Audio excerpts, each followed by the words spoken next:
Hello दोस्तों, स्वागत है आपका अपने यूट्यूब चैनल नौकरी स्टेशन पर। और आज मैं आपके लिए एक नई वैकेंसी लेकर आया हूं जो कि निकली है national high speed rail corporation limited में। ठीक है, तो आज हम इस वैकेंसी की पूरी डिटेल में बात करने वाले हैं, तो आप वीडियो को स्किप मत करिएगा। चलिए शुरू करते हैं। शुरू करने से पहले अगर आपने अभी तक चैनल को सब्सक्राइब नहीं करा है तो आप चैनल को सब्सक्राइब कर दीजिए और जो साइड में बेल का आइकन आ रहा है इसे भी प्रेस कर दीजिए ताकि आने वाली कोई भी वैकेंसी का वीडियो आपको सबसे पहले मिले।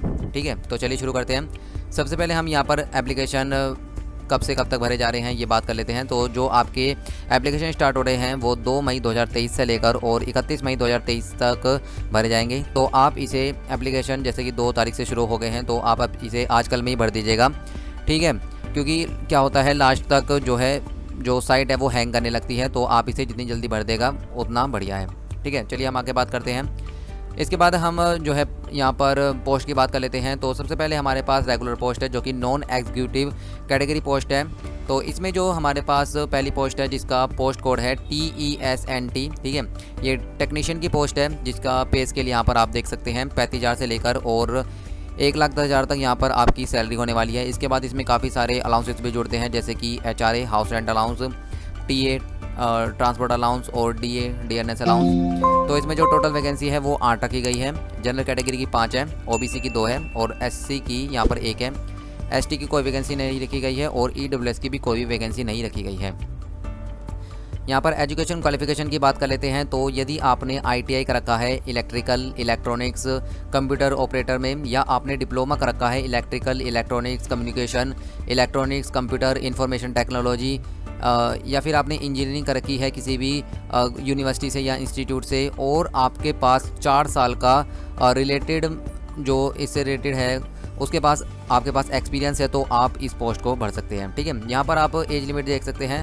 तो 20 साल से लेकर 40 साल तक अगर आपकी एज है तो आप इस पोस्ट को भर सकते हैं। नेक्स्ट बात करते हैं। नेक्स्ट है हमारे पास जूनियर इंजीनियर की जिसका पोस्ट कोड है JESNT। इसका पे स्केल रखा गया है 40,000 से लेकर 1,25,000 तक। 8 पोस्ट रखी गई है। क्वालिफिकेशन देख लेते हैं इसमें। तो डिप्लोमा BE BTech अगर आपने electronics communication electronics computer information technology से कर रखा है किसी भी, या इंजीनियरिंग कर रखी है आपने किसी भी इंस्टीट्यूट से या यूनिवर्सिटी से, तो आप इस फॉर्म को भर सकते हैं। वही 4 साल का आपको वर्क एक्सपीरियंस चाहिए होगा रिलेटेड ट्रेड में। और यहाँ पर जो एज लिमिट रखी गई है वो 20 साल से लेकर 45 साल तक रखी गई है। नेक्स्ट बात कर लेते हैं। नेक्स्ट हमारे पास सेक्शन B जो कि हमारे पास एग्जीक्यूटिव कैटेगरी पोस्ट है और इसमें जो एज लिमिट रखी गई है वो 20 साल से लेकर 35 साल तक रखी गई है। यानी कि जो आपकी एज है वो 1 अप्रैल 1988 से लेकर और 31 मार्च 2003 के बीच में होनी चाहिए, तो आप इस पोस्ट को भर सकते हैं। सबसे पहली पोस्ट है हमारे पास असिस्टेंट मैनेजर की जिसका पोस्ट कोड है AMC। ठीक है, ये सिविल में है और इसका पे स्केल है 50,000 से लेकर 1,60,000 तक। 11 पोस्ट रखी गई है इसमें। यदि आपने डिप्लोमा कर रखा है, BE कर रखी है, बैचलर ऑफ इंजीनियरिंग BTech कर रखी है सिविल इंजीनियरिंग में, ठीक है, किसी भी यूनिवर्सिटी या इंस्टीट्यूट से, तो आप इस पोस्ट को भर सकते हैं। 4 साल का आपसे यहाँ पर एक्सपीरियंस मांगा गया है। नेक्स्ट बात करते हैं। नेक्स्ट है हमारे पास असिस्टेंट मैनेजर की जिसका पे स्केल रखा गया है 50,000 से लेकर 1,60,000 तक। 2 वैकेंसी है यहाँ पर। यदि आपने diploma BE BTech civil engineering में कर रखा है तो आप इस फॉर्म को भर सकते हैं। 4 साल का एक्सपीरियंस मांगा गया है। नेक्स्ट बात करते हैं हम। नेक्स्ट है हमारे पास असिस्टेंट मैनेजर ह्यूमन रिसोर्सेज में है ये और इसका पोस्ट कोड है AMHR। 50,000 से लेकर 1,60,000 तक इसका पे स्केल रखा गया है। 2 वैकेंसी है इसमें। यदि आपने ग्रेजुएशन कर रखा है और साथ में आपके पास MBA की डिग्री है, HR MSW master in human resources management या public administration from a government recognized किसी भी यूनिवर्सिटी या इंस्टीट्यूट से और 4 साल का एक्सपीरियंस है तो आप इस पोस्ट को भर सकते हैं।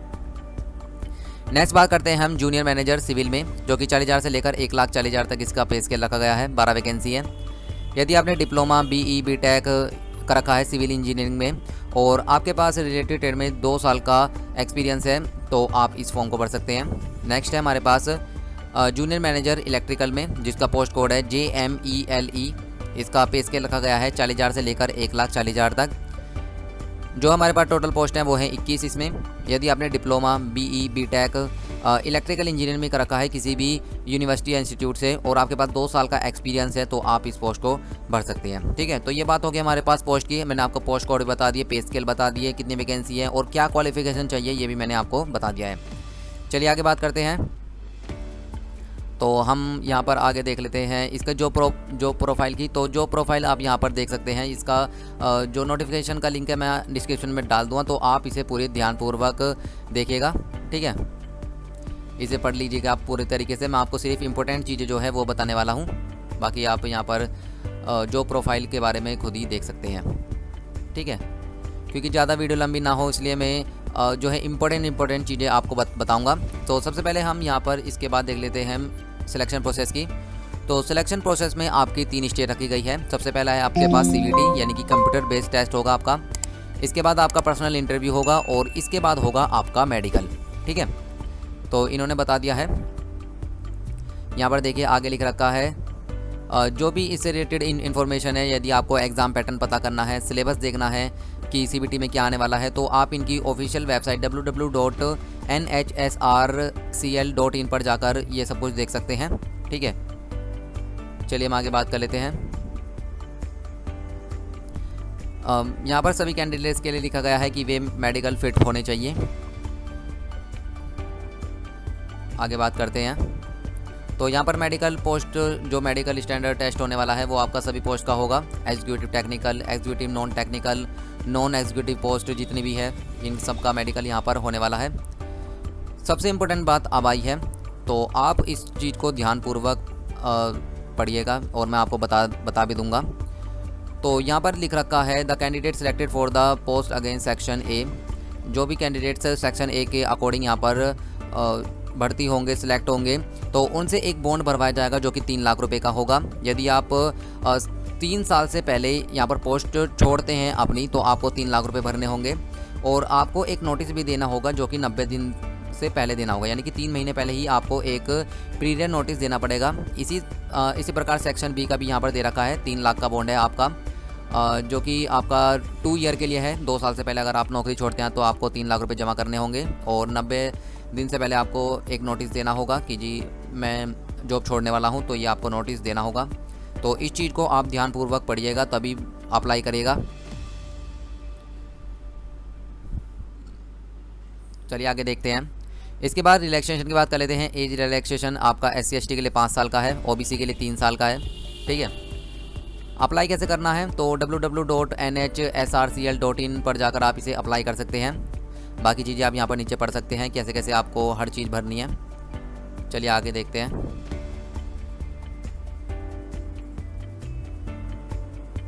आगे इतना कुछ इम्पोर्टेंट नहीं है, अगर कुछ इम्पोर्टेंट होगा तो मैं आपको बता दूंगा।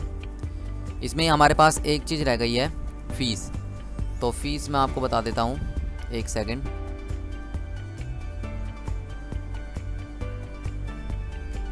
फ़ीस मैं आपको वैसे ही बता देता हूँ, इसमें कहीं दिखाई नहीं दे रही है मुझे, शायद ऊपर छूट गई होगी। तो जो आपकी जनरल कैटेगरी की और OBC और EWS जो इनकी फ़ीस रखी गई है वो रखी गई है 400 रुपये। बाकी किसी भी कैटेगरी की आपके पास जो फीमेल कैंडिडेट हैं या SC/ST कैंडिडेट हैं उनके लिए कोई भी फ़ीस नहीं रखी गई है। तो जनरल कैटेगरी, OBC, EWS के लिए जो है 400 रुपये फ़ीस रखी गई है। तो आप इस चीज़ को ध्यानपूर्वक देखिएगा, यहाँ पर भी लिख रखा होगा, एक सेकंड मैं देख लेता हूँ। तो यहाँ पर फ़ीस कुछ दिखाई नहीं दे रही है जो कि, लेकिन मैंने आपको बता दिया कि जो इसकी फ़ीस है वो जनरल, OBC, EWS की 400 रुपये फ़ीस है और फीमेल और SC/ST कैंडिडेट की जो है कोई भी फ़ीस नहीं रखी गई है, ठीक है। तो आप इस फॉर्म को जितना जल्दी हो सके उतना भर दीजिएगा, क्योंकि क्या होता है, जैसे मैंने आपको पहले भी बताया है कि लास्ट में जितनी भी साइट होती है वो हैंग करने लगती है और आपका ठीक से फॉर्म नहीं भरा जाता है या फिर वो भरा ही नहीं जाता है। तो आप इसे ध्यानपूर्वक पढ़िएगा। तो दोस्तों, अगर आपको ये वीडियो पसंद आई हो तो आप इसे ज़रूर लाइक करें, अपने दोस्तों के साथ शेयर करें ताकि वो भी इस पोस्ट को पढ़ सकें। बाकी आप हमें इंस्टाग्राम पर फॉलो कर सकते हैं। अगर आपने अभी तक हमें इंस्टाग्राम पर फॉलो नहीं करा है तो आप फॉलो कर लीजिए, क्योंकि वहाँ पर आपको गवर्नमेंट जॉब से रिलेटेड सभी इन्फॉर्मेशन सबसे पहले मिलती है। अगर आप वीडियो नहीं भी देख पाए तो आपको वहाँ पर जो है नोटिफिकेशन के जरिए हम बता देते हैं कि किस विभाग में क्या पोस्ट निकली है, तो आप वहाँ जाकर फॉलो ज़रूर करिएगा। बाकी मिलते हैं नेक्स्ट वीडियो में नेक्स्ट पोस्ट के साथ।